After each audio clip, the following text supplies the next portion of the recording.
Our Parsha begins with a mazel tov. Rivka Imenu had finally conceived and is now ready to give birth to a son.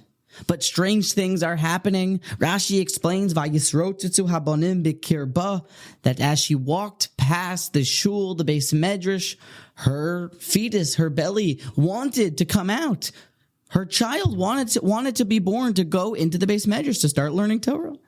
But then Rashi continues that she would walk past the places of idolatry, avodah zarah, might we say the bars and the clubs perhaps. And again, she felt the child running to try to get out, to go in, to do the Aveira. So she decides to go consult the Rosh Yeshiva, the head of the yeshiva, Shem Ve'ever. She enters into the Rosh Yeshiva's office and says, I don't understand what's happening. Lama za'an noichi? Why is all this happening to me? Is it worth it?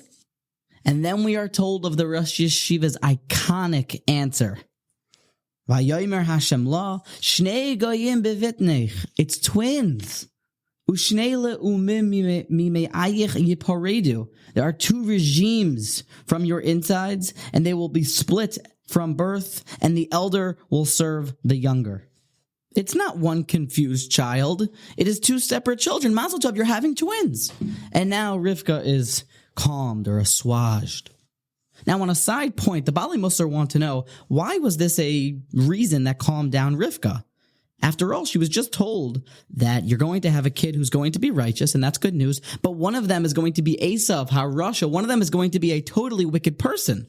I saw Rav Wolbe and Rav Elchanan both explain that a harsh truth is that it's better to have one total, complete, righteous kid or deed or action, better than to have a mixed up, middle of the road, half tzaddik, half Rasha type action or kid, which is its own lesson in itself. And now to address a point about the question, Velia Baruch Finkel wants to know why Rivka didn't entertain the possibility that maybe it was one kid and it was totally righteous, and every time that she passed a shul or a Beis Medrash, that's why the child wanted to come out, and every time that she passed the avodah zarah, the places of immorality and idolatrous ways, the kid wanted to come out to make a protest, to make a macha, to go shout them down and say, Rabos, I do tshuva. Perhaps we see from here what a Torah scholar's role should be in a public protest, in a macha. Rivka didn't entertain such a possibility, so perhaps a Torah scholar's role is to not be involved in the protest. Be it as it may, there's a famous question that the Beis Halevi asks on our Rashi. We said that every single time that she passed a place of Torah study, the baby wanted to come out. But the Gemara in Nida, Daf Lamed Amud Beis, tells us that a malach, an angel, would come to every fetus inside its mother's belly and would be taught Kol HaTorah Kula. So why would Yaakov Avinu want to leave, to go out and to learn in the shul? What could be better than being taught all of Torah from the mouth of an angel? A famous question. And in one approach, the Beis Halevi suggests that Oila Rasha v'Oila Shcheno, even though all of Torah was being taught to Yaakov, but to still be in the same confines, in such close proximity with a Rasha, it still isn't worth it. Such a bad chavrusa could have such a bad effect. But the Beis Halevi's second answer is what I want to focus on today. Answers the Beis Halevi, Yaakov Avinu wanted to escape the womb of his mother, even though he was learning Kol HaTorah Kula with an angel, because he wanted to start getting to work and being Amal Batorah. He wanted not to learn with an angel, but to sit and to harver and to be involved in and to work with toil to understand God's Torah. He didn't want to be spoon-fed the information or download it somehow. He wanted to be Amal. And that's why he wanted out. And when I saw this answer, it brought to mind one specific occasion when I was speaking with my Rosh Yeshiva, the Holy Reb Nosson Stein, about a particular question. And we came across the topic of Amelus B'Torah, toiling in Hashem's Torah. And I remember he banged his hand down upon the desk and he started to shout, it's a misunderstood topic. Amelus. People think that it means pain, it means toil, it means that if I have a headache, I should go and learn Torah now because that's amelus, that's what it means to toil. That's not what it means, he said. To study Hashem's Torah with amelus means one thing and one thing only, to be in it. to be involved in, for it to be real to you. I can still recall him saying over and over, to be in it.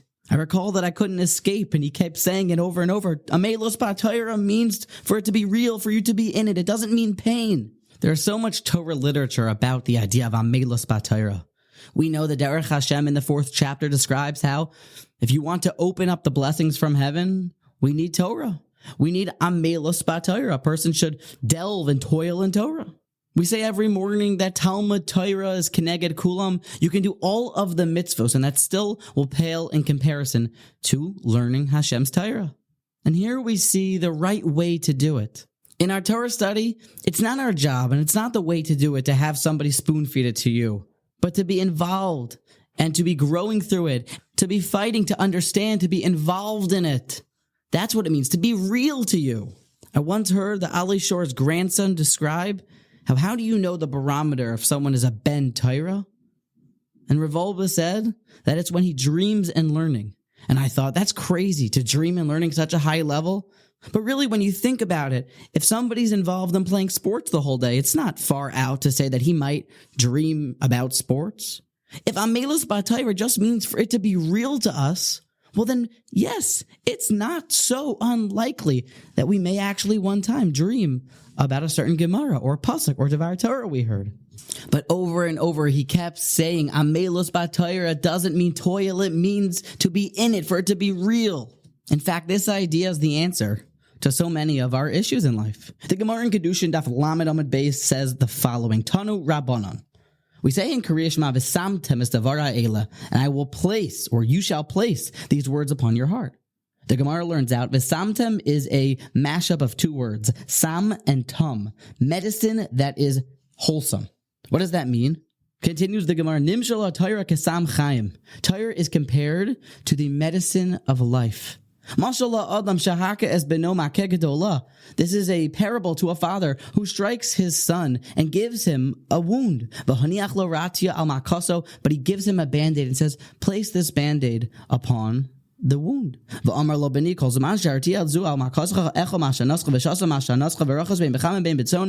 the father continues, and my son, as long as you have this wound, but you keep this band-aid on it, well, then eat what you want and drink what you want.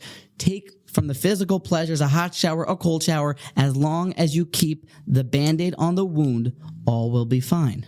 Continues the Gemara, the bandage in our parable is Torah. And Rashi here describes, what does it mean? Torah v'im ata rotzeh, and if you want to overcome the Yetzer Hara, it doesn't just mean learning Torah. It means osek b'Torah, to be involved in Torah.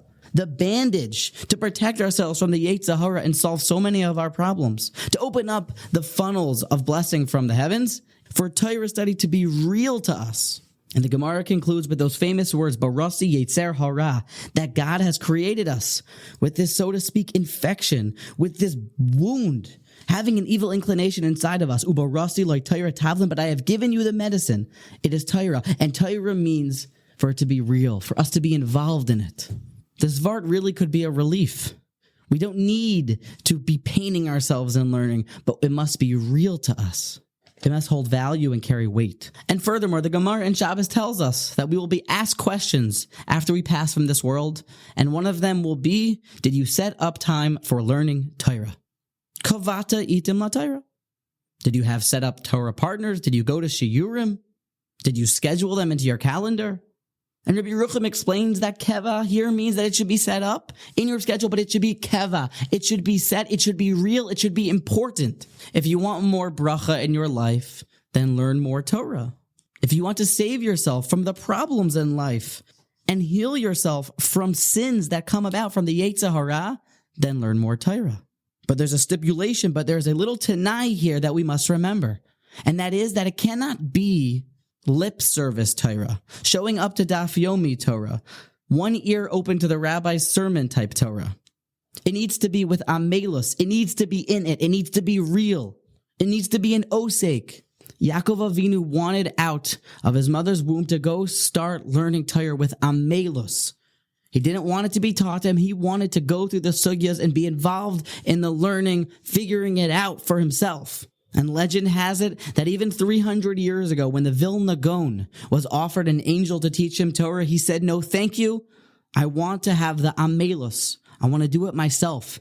And I want to fight to understand what God's Torah means." At a practical level, we can speculate a couple different pieces of advice that may work to help us make our Torah more real. By the rabbi's drushes, when you're hearing someone talk Torah, a Dvar Torah, open up your ears to them. Be involved in, do I agree with what the Rav is saying? Do I understand the proofs that he's making? Check up the sources and fight back and be real about it. If a person only has an hour to learn Daf Yomi, well, then be as fully present as possible, and his phone should be turned off so that he can make his learning as keva and as real as possible. He can be in it. And as parents, and specifically a mother, how important is it that we make sure that our children are in on the Torah, that love to learn Torah, for it to become real to them? The study of Torah solves so many of our life's problems. We need to make sure that it's not lip service. It's not with one eye open or one ear open, but we are in it and it's real.